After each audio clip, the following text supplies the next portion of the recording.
तुम्ही कधी अशी बिर्याणी कुकरमध्ये बनवली आहे का? नाही बनवली आहे ना? चला मी आज तुम्हाला दाखवते कशी बनवायची ते. अशी बिर्याणी बनवण्यासाठी आपण घेतलेलं आहे अर्धा किलो चिकन. त्यामध्ये आपल्याला घालायचं आहे 1 चमचाभर मीठ, अर्धा चमचाभर हळद, 1 चमचाभर धन्याची पावडर, 1 चमचाभर कांदा लसूण मसाला, 1 चमचा बिर्याणी मसाला आणि अर्धी वाटी दही घ्यायचं आहे. आंबट दही असल्यामुळे मी अर्धी वाटी घेतलेलं आहे. आंबट नसेल तर तुम्ही 1 वाटी घेतलं तरी चालेल. आता हे आपण व्यवस्थितपणे याला मिक्स करून घेऊयात. जास्त वेळ मॅरिनेट करण्याची इथे गरज नाही आहे. बाकीची तयारी होईपर्यंतच आपल्याला याला चिकनला मॅरिनेट करायचं आहे.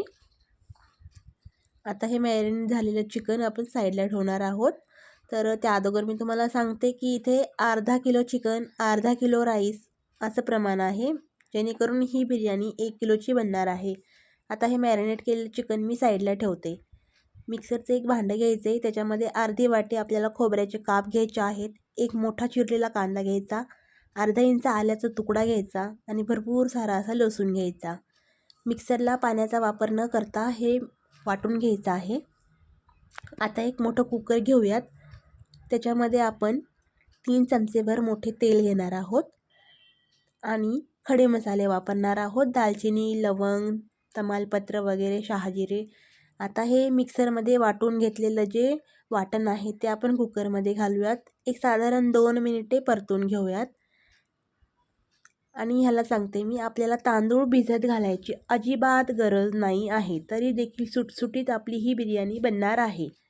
आता त्याच्यामध्ये साधारण एक मोठा चमचा बिर्याणी मसाला घेतलेला आहे.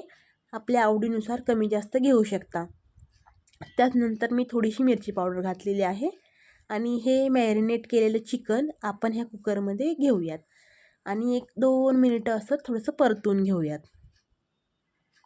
व्यवस्थितपणे परतून घेतल्याच्यानंतर मी हा आता धुतलेला तांदूळ आहे, भिजत नव्हता घातलेला, आता तो सुद्धा याच्यामध्ये घालूयात.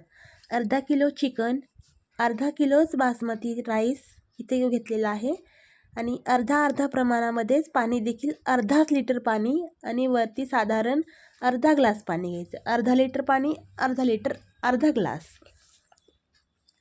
आणि आता आपण मीठ घालायची गरज नाही, कारण मॅरिनेट करताना मीठ घातलेलं होतं.